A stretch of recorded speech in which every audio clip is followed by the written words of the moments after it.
Welcome back to the Suraj podcast.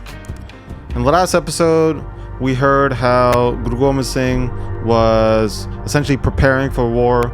We heard how on the other side, the hill rulers, Kesari Chand, Pamma Brahmin, were very upset. They're trying to instigate a fight between Bhim Chand and Guru Gobind Singh.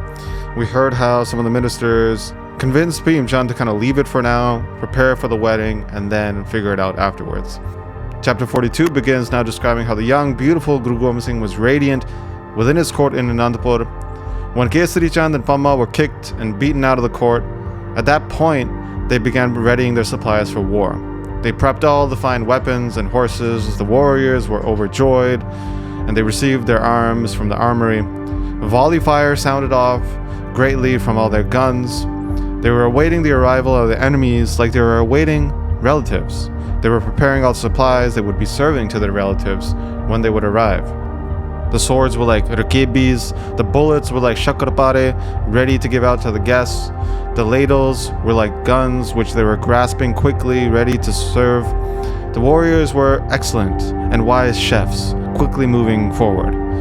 Many jalebis were being quickly prepared in the form of viciously sharp arrows.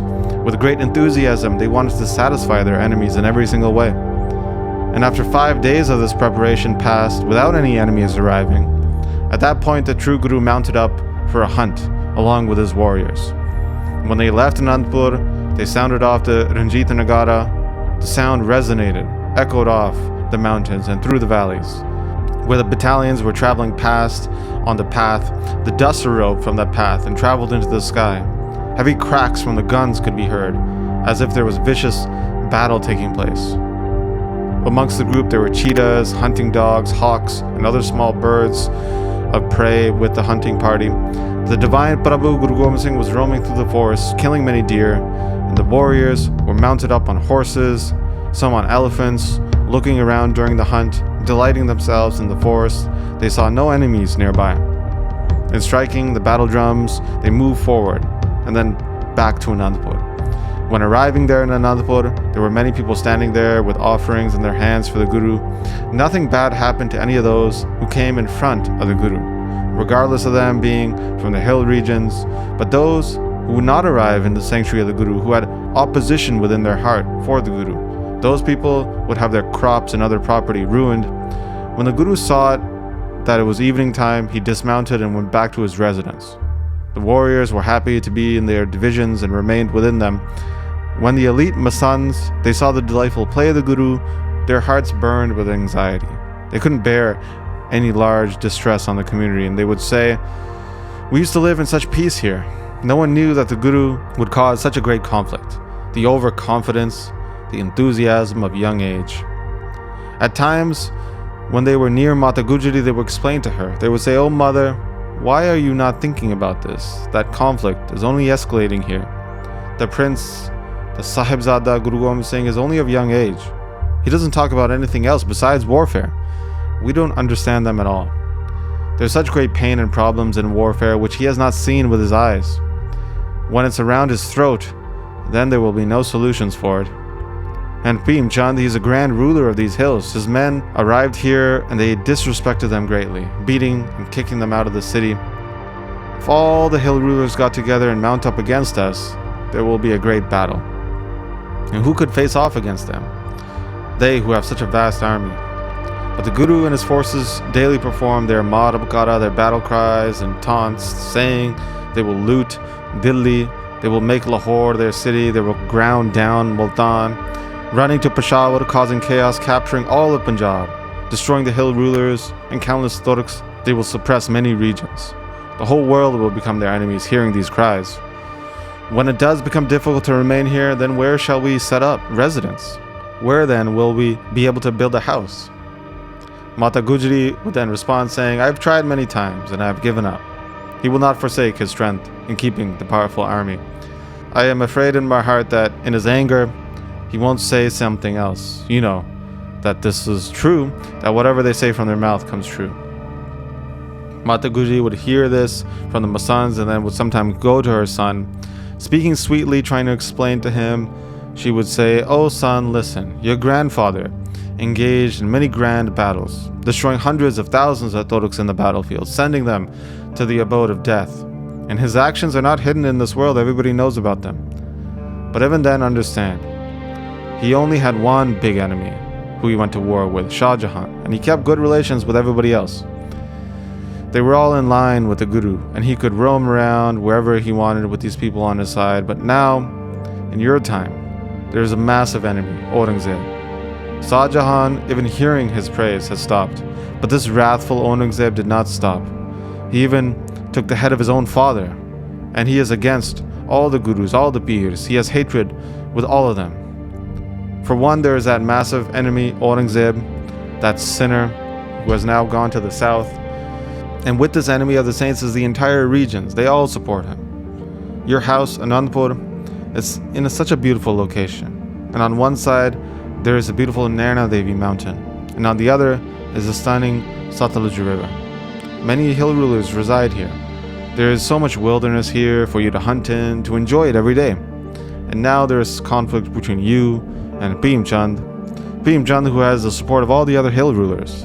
And if they battle, if they get everybody together, they will mount up, and it will be very difficult to reside here. How will you be able to be equivalent to them? This is what all the well-wishers of the Guru's house are thinking. They are forever engrossed in anxiety about this situation, but they're unable to tell you about it.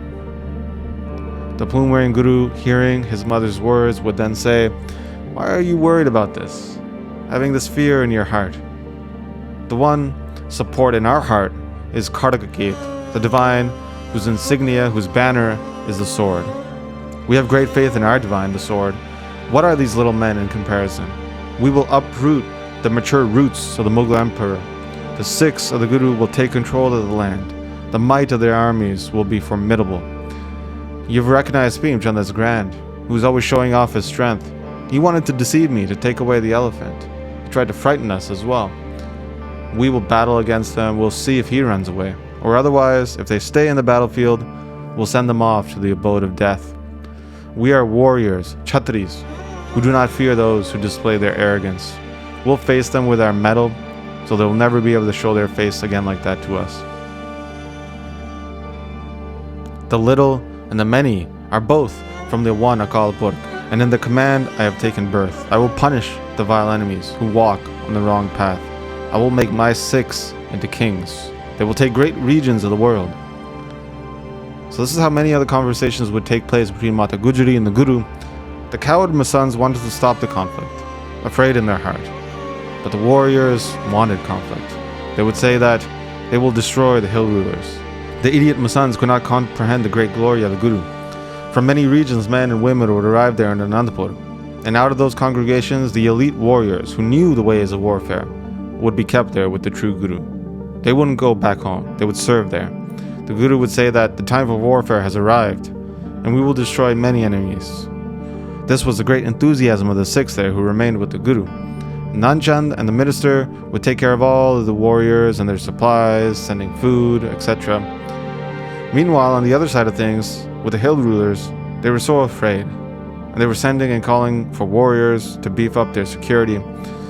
They would make sure that they got intel from the Guru, hearing what the Guru's up to day and night, thinking that at some point there would be war. But at the same time, they were making many preparations and plans for the wedding. They would tell their relatives and others who were coming there for the wedding to also bring their own weapons. They had amassed a great army there. Soldiers from all over arrived. Hearing about the famous arrows of the Guru, they were quite afraid.